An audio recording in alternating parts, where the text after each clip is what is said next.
ਜਦੋਂ ਕੋਈ prime minister ਬਣਦਾ ਹੈ ਤੇ ਤੁਹਾਡਾ ਗਵਾਂਢੀ ਮੁਲਕ ਜਾਂ ਜਿਹੜੇ ਵੀ ਨੇ ਉਹ ਇੱਕ ਦੂਜੇ ਨੂੰ ਮੁਬਾਰਕਬਾਦ ਭੇਜਦੇ ਨੇ। ਹੁਣ ਮੋਦੀ ਨੇ ਜਦੋਂ ਨਵਾਜ਼ ਸ਼ਰੀਫ ਤੇ ਪ੍ਰਾਈਮ ਮਿਨਿਸਟਰ ਬਣਨ ਤੇ ਮੁਬਾਰਕ ਦਿੱਤੀ, ਉਹਦੇ 'ਚ ਵੀ ਉਹਨੇ ਡੰਡੀ ਮਾਰੀ।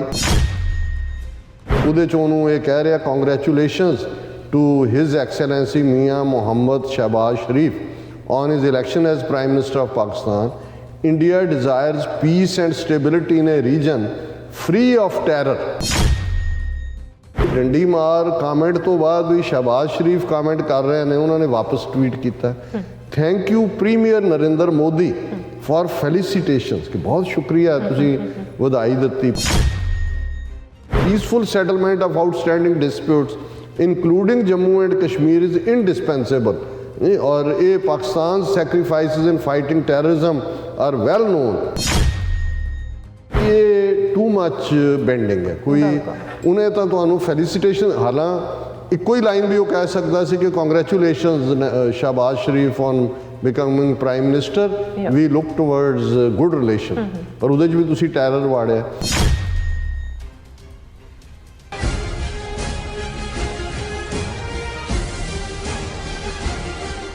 ਦਰਸ਼ਕੋ, ਬ੍ਰੇਕ ਤੋਂ ਬਾਅਦ ਆਪਾਂ ਤੁਹਾਨੂੰ ਸਭ ਨੂੰ ਚਿਆਂ ਕਹਿੰਦੇ ਹਾਂ। ਹੁਣ ਆਪਾਂ ਪਾਕਿਸਤਾਨ ਦੇ ਹਵਾਲੇ ਨਾਲ ਗੱਲਬਾਤ ਕਰਨ ਜਾ ਰਹੇ ਹਾਂ ਕਿ ਪਾਕਿਸਤਾਨ ਦੇ ਨਵੇਂ ਬਣੇ ਪ੍ਰਧਾਨ ਮੰਤਰੀ ਸ਼ਹਿਬਾਜ਼ ਸ਼ਰੀਫ ਨੇ ਮੋਦੀ ਦਾ ਸ਼ੁਕਰੀਆ ਅਦਾ ਕੀਤਾ ਕਿ ਉਸ ਨੂੰ ਸ਼ਹਿਬਾਜ਼ ਸ਼ਰੀਫ ਨੂੰ ਜਿਹੜਾ ਹੈਗਾ ਪ੍ਰਾਈਮ ਮਿਨਿਸਟਰ ਬਣਨ ਤੇ ਵਧਾਈ ਦਿੱਤੀ ਹੈ। ਸੋ ਇਸ ਚਮਚਾਗਿਰੀ ਦੀ ਤਾਂ ਵੈਸੇ ਕੋਈ ਲੋੜ ਨਹੀਂ ਸੀ, ਕਿਉਂਕਿ ਭਾਰਤ ਵੱਲੋਂ ਕਸ਼ਮੀਰੀਆਂ ਅਤੇ ਮੁਸਲਮਾਨਾਂ ਤੇ ਜਿਹੜੇ ਜ਼ੁਲਮ ਨੇ ਉਹ ਦਿਨ ਬ ਦਿਨ ਜਿਹੜੇ ਵੱਧਦੇ ਜਾ ਰਹੇ ਨੇ। ਸੋ ਇਸ ਬਾਰੇ ਆਪਾਂ ਗੱਲਬਾਤ ਕਰਨ ਜਾ ਰਹੇ ਹਾਂ। ਸੋ ਅਸੀਂ ਚਾਹਾਂਗੇ ਕਿ ਤੁਸੀਂ ਸਾਡੇ ਨਾਲ ਇਸੇ ਤਰ੍ਹਾਂ ਹੀ ਬਣੇ ਰਹਿਣਾ। ਦੇਖਣ ਸੁਣਨ ਲਿਖਣ ਲਈ ਤੁਹਾਡਾ ਸਭ ਦਾ ਬਹੁਤ ਬਹੁਤ ਸ਼ੁਕਰੀਆ ਜੀ। ਡਾਕਟਰ ਸਾਹਿਬ, ਕੀ ਕਹਿਣਾ ਚਾਹੋਗੇ?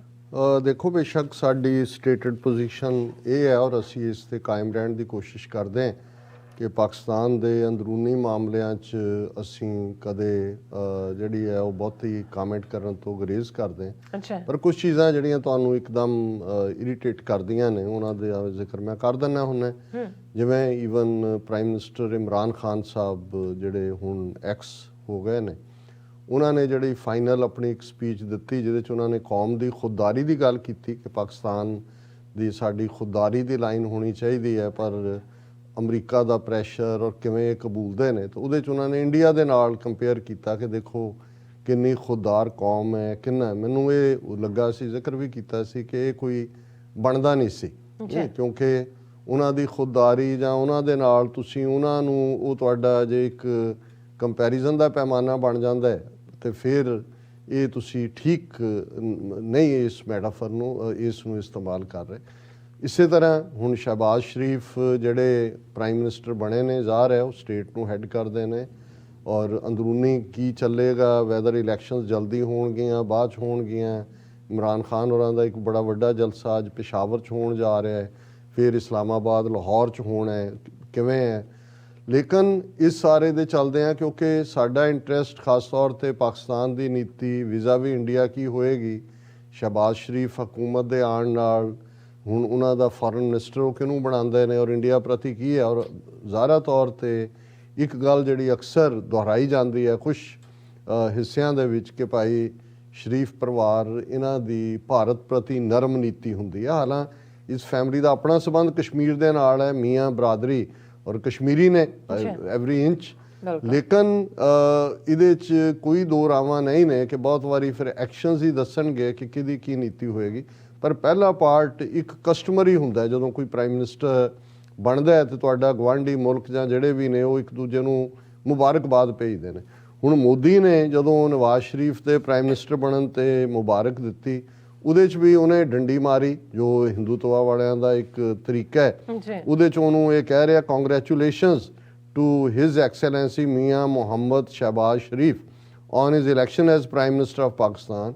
India desires peace and stability in a region free of terror. ਹੁਣ ਮਤਲਬ ਉਹਦੇ 'ਚ ਵੀ ਉਹਨੇ ਜਿਹੜਾ ਉਹ ਤੁਣਕਾ ਮਾਰਿਆ ਕਿ ਵੀ ਇਹ ਦਹਿਸ਼ਤਗਰਦੀ ਬੰਦ ਕਰੋ। ਹਾਲਾਂ ਮੈਂ ਸਮਝਦਾ ਚਲੋ ਉਹਨੇ ਦੇਤੀ ਵਧਾਈ, ਗੱਲ ਇਹ ਕਾਫੀ ਸੀ, ਇਸ ਦੇ ਉੱਤੇ ਕੋਈ ਬਹੁਤਾ ਕਾਮੈਂਟ ਕਰਨ ਦੀ ਲੋੜ ਨਹੀਂ ਸੀ ਕਿਉਂਕਿ ਸ਼ਹਿਬਾਜ਼ ਸ਼ਰੀਫ ਨੇ ਆਪਣੀ ਪਹਿਲੀ ਪ੍ਰੈਜੈਂਟੇਸ਼ਨ 'ਚ ਕਸ਼ਮੀਰ ਦਾ ਪੋਜ਼ੀਟਿਵਲੀ ਜ਼ਿਕਰ ਕੀਤਾ। ਪਰ ਮਤਲਬ ਕਈ ਵਾਰ ਇਹ ਪਤਾ ਨਹੀਂ ਇਨਫੀਰੀਅਰਿਟੀ ਕੰਪਲੈਕਸ ਹੈ ਕੀ ਹੈ।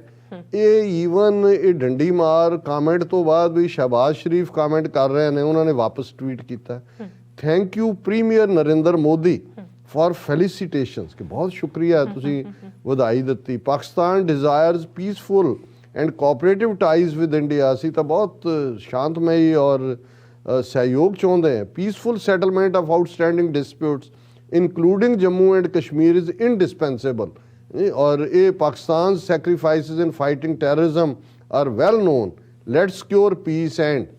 ਹੁਣ ਮੈਨੂੰ ਇਹ ਲੱਗਾ ਕਿ ਵੀ ਇਹ ਟੂ ਮੱਚ ਬੈਂਡਿੰਗ ਹੈ। ਕੋਈ ਉਹਨੇ ਤਾਂ ਤੁਹਾਨੂੰ ਫੈਲੀਸੀਟੇਸ਼ਨ, ਹਾਲਾਂ ਇੱਕੋ ਹੀ ਲਾਈਨ ਵੀ ਉਹ ਕਹਿ ਸਕਦਾ ਸੀ ਕਿ congratulations Shahbaz Sharif on becoming prime minister, we look towards good relation, ਪਰ ਉਹਦੇ 'ਚ ਵੀ ਤੁਸੀਂ ਟੈਰਰ ਵਾੜਿਆ। ਹੁਣ ਜਦੋਂ ਈਵਨ ਸ਼ਾਬਾਜ਼ ਸ਼ਰੀਫ ਸ਼ੁਕਰੀਆ ਅਦਾ ਕਰ ਰਹੇ ਨੇ ਕਸ਼ਮੀਰ ਦੇ ਹਵਾਲੇ ਨਾਲ ਹੀ ਇੰਡੀਅਨ ਮੀਡੀਆ 'ਚ 4 ਪ੍ਰੋਮੀਨੈਂਟ ਖਬਰਾਂ ਤੁਸੀਂ ਦੇਖਦੇ ਹੋ। Jammu and Kashmir former chief minister Mehbooba Mufti placed under house arrest. ਹੁਣ ਜਿਹਨੇ ਬੀਜੇਪੀ ਨਾਲ ਰਲ ਕੇ ਸਰਕਾਰ ਬਣਾਈ, ਨਿਰਮਲ ਸਿੰਘ ਬੀਜੇਪੀ ਦਾ ਡਿਪਟੀ ਚੀਫ ਮਿਨਿਸਟਰ ਸੀ, ਉਹ ਹਾਊਸ ਅਰੈਸਟ ਤੇ ਹੈ, ਪਹਿਲਾਂ ਵੀ ਉਹ ਰਹੀ। ਫਿਰ ਅਸੀਂ ਖਬਰ ਦੇਖਦੇ ਹਾਂ ਕਿ ਇਹਨਾਂ ਨੇ ਉਹਨਾਂ ਦਾ ਜਿਹੜਾ ਐਡਮਿਨਿਸਟ੍ਰੇਸ਼ਨ ਹੈ ਜੰਮੂ ਕਸ਼ਮੀਰ ਯੂਨੀਅਨ ਟੈਰੀਟਰੀ ਬਣਾਇਆ ਹੈ। Terrorist again using mosque madrasas as shelters in Jammu and Kashmir officials. ਹੁਣ ਇਹਦਾ ਮਤਲਬ ਇਹ ਹੈ ਵੀ ਆਉਣ ਵਾਲੇ ਪੀਰੀਅਡ 'ਚ ਇਹਨਾਂ ਨੇ ਜਿਹੜੇ ਮਦਰਸੇ ਜਾਂ ਮਸੀਤਾਂ ਤੇ ਪਹਿਲਾਂ ਕਰਕੇ ਥੋੜ੍ਹਾ ਜਿਹਾ ਉਹਨਾਂ ਨੂੰ ਰਿਲੀਫ ਦਿੱਤਾ ਸੀ, ਉਹਨਾਂ ਤੇ ਫਿਰ ਹਮਲੇ ਕਰਨੇ ਨੇ, ਉਹਨਾਂ ਦੇ ਵਿੱਚੋਂ ਕੱਢ ਕੇ ਲੋਕਾਂ ਨੂੰ ਮਾਰਨਾ ਹੈ, ਕਿਉਂਕਿ ਗਰਾਊਂਡ ਤਿਆਰ ਕਰ ਰਹੇ ਨੇ ਕਿ ਜਿਹੜੇ ਦਹਿਸ਼ਤਗਰਦ ਨੇ ਉਹ ਮਸੀਤਾਂ ਤੇ ਮਦਰਸਿਆਂ ਨੂੰ ਪਨਾਹਗਾਹ ਦੇ ਤੌਰ ਤੇ ਯੂਜ਼ ਕਰ ਰਹੇ ਨੇ। ਫਿਰ ਜਦੋਂ ਕਿ ਇੱਕ ਪਾਸੇ ਅਜੇ ਇਹ ਪਾਕਿਸਤਾਨ ਦੇ ਵਿੱਚ ਪੋਲੀਟੀਕਲ ਚੇਂਜ ਚੱਲ ਰਹੀ ਸੀ ਤੇ ਇਧਰ India designates as terrorist Pakistani national involved in Pulwama attack. Mohiuddin Aurangzeb Alamgir has been involved in anti-India terror activities on behalf of Jaish-e-Mohammed, ਕਿ ਉਹਨਾਂ ਨੇ ਉਹ ਮੋਹੀਦੀਨ ਔਰੰਗਜ਼ੇਬ ਆਲਮਗੀਰ ਨੂੰ ਜਿਹੜਾ ਹੈ ਉਹ ਟੈਰਰਿਸਟ ਡਿਕਲੇਅਰ ਕੀਤਾ ਔਰ ਨਾਲ ਦੀ ਨਾਲ ਉਹਨਾਂ ਨੇ ਇਸ ਸਾਰੇ ਨੂੰ ਵੱਡੀ ਖਬਰ ਬਣਾ ਕੇ ਇਹ ਦੁਨੀਆ ਭਰ 'ਚ ਦਿੱਤਾ। ਹੁਣ ਜੇ ਤੁਹਾਡਾ ਇਹ ਹਾਲ ਹੈ ਕਿ ਭਾਈ ਉਹ ਤੁਹਾਨੂੰ ਉਹ ਫਿਰ ਇੱਥੇ ਗੱਲ ਆ ਜਾਂਦੀ ਹੈ ਕਿ ਬਈ ਉਹ ਫਿਰੇ ਨੱਥ ਕਢਾਉਣ ਨੂੰ ਤੇ ਉਹ ਫਿਰੇ ਨੱਕ ਨਾ, ਉਹ ਕਹੇ ਨੱਥ ਕਢਾਉਣ ਨੂੰ ਤੇ ਉਹ ਫਿਰੇ ਨੱਕ ਵਢਾਉਣ ਨੂੰ, ਕਿ ਵੀ ਉਹ ਨੱਕ ਵੱਢਣ ਨੂੰ ਫਿਰਦਾ ਤੇ ਉਹ ਬੀਬੀ ਕਹਿੰਦੇ ਵੀ ਮੈਨੂੰ ਹੁਣ ਤੂੰ ਨੱਥ ਕਢਾ ਦੇਗਾ, ਮੈਂ ਤੇਰਾ ਨੱਕ ਹੀ ਜਿਹੜਾ ਉਹ ਵੱਢ ਦੇਣਾ। ਸੋ ਮਤਲਬ ਜਦੋਂ ਇਸ ਕਿਸਮ ਦੀ ਨੀਤੀ ਹੈ, ਮੇਰਾ ਖਿਆਲ ਹੈ ਕਿਉਂਕਿ ਅਸੀਂ ਕੋਈ ਇਨਰ ਸੀਨੇਰੀਓ ਦੇ ਉੱਤੇ ਕੋਈ ਕਾਮੈਂਟ ਨਹੀਂ ਕਰਨਾ ਚਾਹੁੰਦੇ ਐਂਡ ਵੀ ਵਿਸ਼ ਕਿ ਪਾਕਿਸਤਾਨ ਐਜ਼ ਏ ਨੇਸ਼ਨ ਜਿਹੜਾ ਇਸ ਸਾਰੇ ਕ੍ਰਾਈਸਿਸ ਚੋਂ ਨਿਕਲੇ, ਸਟਰੋਂਗ ਹੋਏ। ਇੱਕ ਫਿਕਰ ਦੀ ਗੱਲ ਵੀ ਹੈ ਇਕੋਨਮੀ ਵਾਈਜ਼, ਕਿਉਂਕਿ ਸ੍ਰੀਲੰਕਾ ਜਿਹੜਾ ਬਿਲਕੁਲ ਗਵਾਂਢੀ ਦੇਸ਼ ਔਰ ਉਹਨੇ ਅੱਜ ਬੈਂਕਰਪਸੀ ਫਾਈਲ ਕੀਤੀ ਹੈ, ਉਹਨਾਂ ਦੇ ਸਿਰ ਤੇ ਪਤਾ ਨਹੀਂ $51 ਬਿਲੀਅਨ ਕਿ ਕਿੰਨੇ ਦਾ ਕਰਜ਼ਾ ਜਿਹੜਾ ਉਹਨਾਂ ਨੇ ਦੇਣਾ ਹੈ, ਡੈਟ ਰਿਡਨ ਨੇ। ਸੋ ਜਦੋਂ ਅਨਸਟੇਬਿਲਿਟੀ ਹੁੰਦੀਆਂ ਨੇ ਔਰ ਦੂਸਰੀਆਂ ਨੇ ਇਕੋਨਮੀ ਸਫਰ ਕਰਦੀ ਹੈ ਔਰ ਅਸੀਂ ਸਮਝਦੇ ਹਾਂ ਕਿ ਪਾਕਿਸਤਾਨ ਇਸ ਕ੍ਰਾਈਸਿਸ ਨੂੰ ਚੋਂ ਨਿਕਲ ਜਾਏਗਾ, ਲੇਕਿਨ ਇੰਡੀਆ ਬਾਰੇ ਅਸੀਂ ਨਵੀਂ ਹਕੂਮਤ ਦੀ ਕੀ ਨੀਤੀ ਹੋਏਗੀ ਉਸ ਦੇ ਉੱਤੇ ਕੈਰੀ ਅੱਖ ਰੱਖ ਰਹੇ। ਸੋ ਇਹ ਪਹਿਲਾ ਜਿਹੜਾ ਅਸੀਂ ਇਹਨੂੰ ਨੀ ਜਰਕ ਰਿਐਕਸ਼ਨ ਕਿਹਾ ਜਾ ਸਕਦਾ ਹੋਏਗਾ ਵੀ ਜਿਹੜੇ ਵੈਲਵਿਸ਼ਰ ਨੇ ਉਹਨਾਂ ਨੂੰ ਲੱਗੇਗਾ ਵੀ ਪਤਾ ਨਹੀਂ ਟੂ ਸੂਨ ਹੈ। ਟੂ ਸੂਨ ਨਹੀਂ ਹੈ, ਕਈ ਵਾਰ ਤੁਸੀਂ ਜਿਹੜਾ ਉਹ ਵਾਰਨ ਵੀ ਕਰ ਰਹੇ ਹੁੰਦੇ ਹੋ ਕਿ ਭਾਈ ਬਚ ਮੋੜ ਤੋਂ। ਜੀ ਰਾਸਾ ਤੁਹਾਡਾ ਬਹੁਤ ਬਹੁਤ ਸ਼ੁਕਰੀਆ। ਸਤਿ ਸ਼੍ਰੀ ਅਕਾਲ ਵਿਊਅਰਸ, ਤੁਸੀਂ ਸਾਨੂੰ ਇਸੇ ਤਰ੍ਹਾਂ ਹੀ ਬਣੇ ਰਹਿਣਾ। ਮਿਲਦੇ ਹਾਂ ਛੋਟੇ ਜਿਹੇ ਬ੍ਰੇਕ ਤੋਂ ਬਾਅਦ।